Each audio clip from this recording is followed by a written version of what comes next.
as one area. Killings in Glebelands are old. They started in the 1990s, not now, in the 1990s. But I'm not proud to say so. I'm not saying this thing with pride. But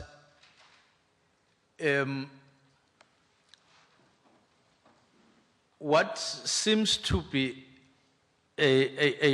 having stated this fact that it started days back in the 1990s, and even then,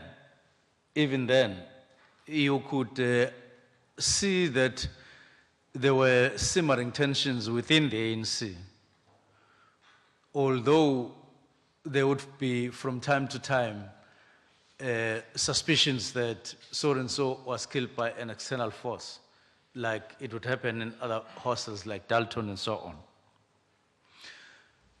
But the long and short of it is that next to Glebelands, there is another hostel. Angisazi ukuthi kuthiwa yiphi le hostel. Days, yeah, the stays. From 1990s, they have been like this, but deaths are only recorded all the time next door rather than at days.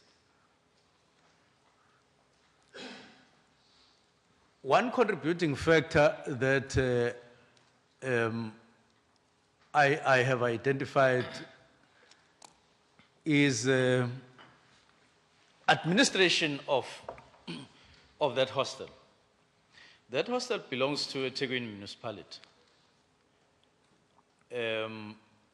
This I established during interaction with the former mayor, for instance, James Mchunu. It belongs to a eThekwini municipality. Now, allocation of rooms in that hostel has long been sort of outsourced, if I could use that word, to room lords, not landlords, room lords. Where instead of the municipality allocating rooms, controlling them, they get controlled by other forces other than the actual owner of those rooms. So the room lord, an illegal person, would then make money by allocating you to a room and then reallocating it to another person while you are still there, or when you get killed, and in some instances at a higher price, or because of an offer, a new offer of a higher price. And we've been saying, now look, why don't we just build a wall around that? We make it a special project. We build a wall around the Glebelands. I'm saying this over and above processes that have been there of engaging people inside.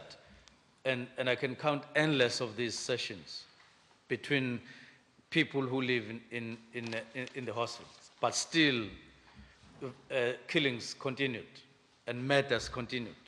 So you say, as a special project, why don't you build a wall around that? That's the first thing.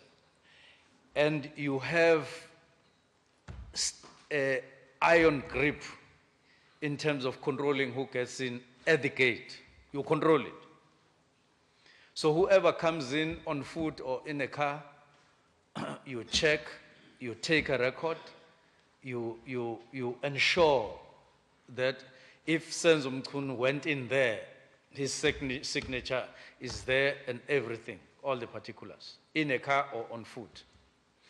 But when you get inside, each block, you still fence it.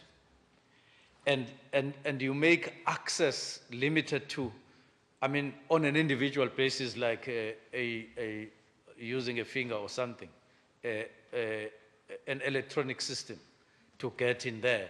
Now, at the block, and then in your room, so that if I stay in this block, the first access that you need to go through is the gate. Then the next access is the block itself down there. And then the last one is my door.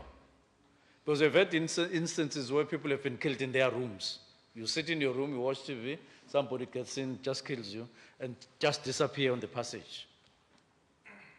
I've argued this point with, in the past, while I was in the office with the administration at Tegwin.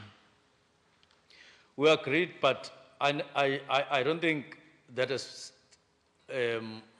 since been installed. Then you bring in lights, you make sure that even if somebody runs in between you see them, you put cameras so that you can check afterwards what was the movement and so on. This we were trying to propose to eThekwini because as a final resort and avoiding watching a sequel of things from the 1990s up to now, with all of us reacting all the time. Of course, there are other incidents of killings around Glebelands which happened outside Glebelands. At least you would say you guarantee security inside. And I think, if I'm not wrong, most of the deaths have happened inside rather than outside. Yes. Which then brings focus in Glebelands on the internal security. You need to go beyond whether it is the ANC and the SSCP or SSCP and SANCO or whatever, but just ensure that chances of a person killing another are limited to minimal, but then even if it happens, you are sure of the identification of a person who would have done that by arresting. At times we've brought in heavy police units there, but they won't last because of expenses associated with the ongoing presence of police. At times we would bring them from outside the province. They'd be there, but those were reaction things. I'm talking about something that we thought would happen on a continuous basis, sustainable basis. You just wall it, you just create security at the gate. This you took from other complexes in Durban. This is not the only complex. The other complexes where people live in thousands, they have security. You get to the gate, you have to tell me in my room who you are if you are coming for me. And then there's communication, I verify, and then you get in. It's not happening, it's not the case there. Even if you turn them into family units, but I don't think that will be the only thing without hard security. You need hard security there. In order to part ways, you differentiate between this period and then you open up a new page. So this is what I engaged with eThekwini on. I still believe that it's something that can go a long way. So you remove the false owner of a room who allocates informally and accumulates money and then start running a ring around rooms, in the process killing people. Because it has been said over and over again by people there that the main driver of killings there is room allocation. Yes. And the benefits that are accruing to those individuals who do that. Some inside, some outside. And of course, exploiting the desperation of people who are in need of accommodation while they're in eThekwini. Let me leave Glebelands. Let me go to KwaMashu. KwaMashu is more or less the same factors. But KwaMashu for some time, there have been interpolitical killings in that hostel for quite some time. But it is One other factor that has been prominent is poor policing, just general. There was an incident where there was a rumor that somebody phoned the police. I think it was when there was a killing of 5 people or 9 people at the same time with relatives, all of them relatives. That in fact a call had been made to relevant authorities, police authorities, to say there is going to be a hit in Gwamash hostel. Now, and then a second call that said, indeed, Inkabi are going there today or tomorrow, something like that.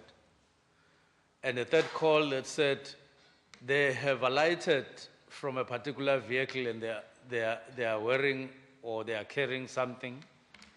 Still, police couldn't act. I think at some point I came through that kind of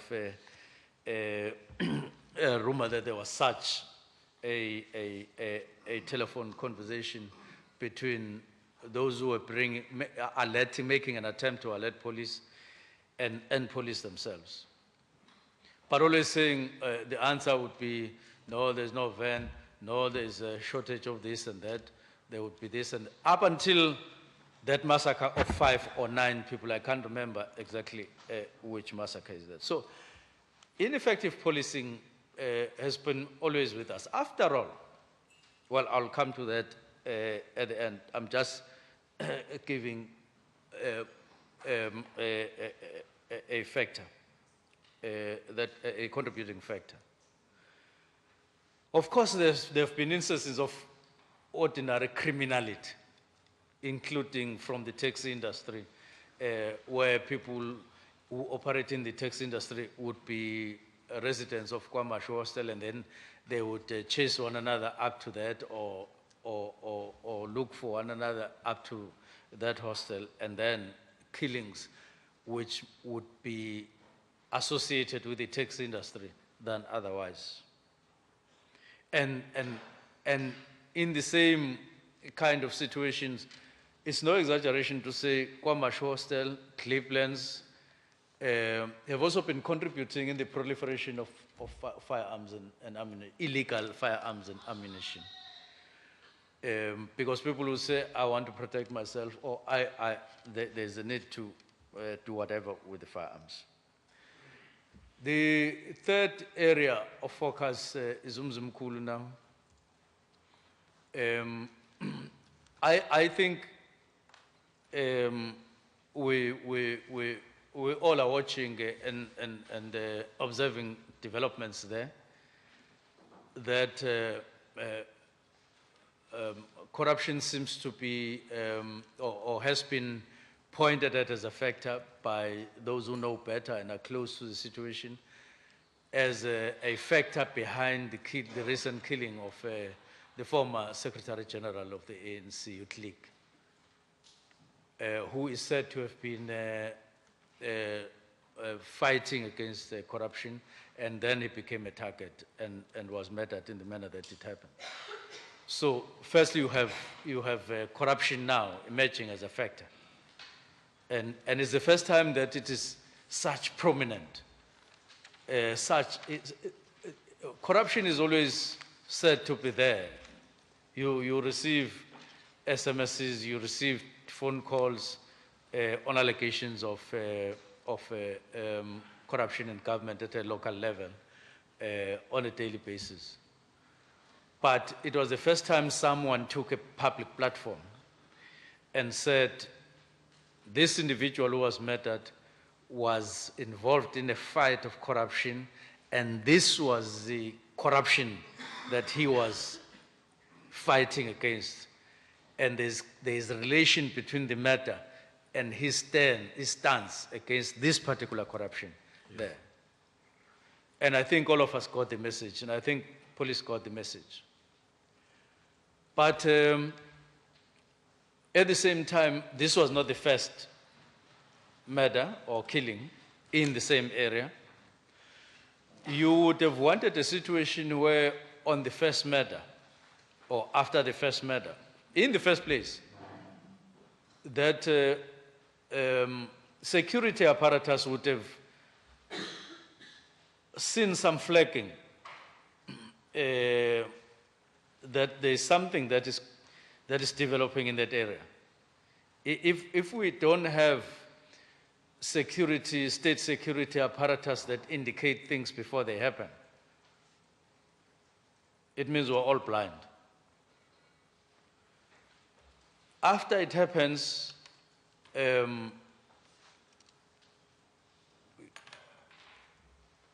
we would have, in one way or the other, reacted by analyzing what happened, and even maybe using the results of such analysis to check whether we're not going to see another incident, and then take precautionary measures.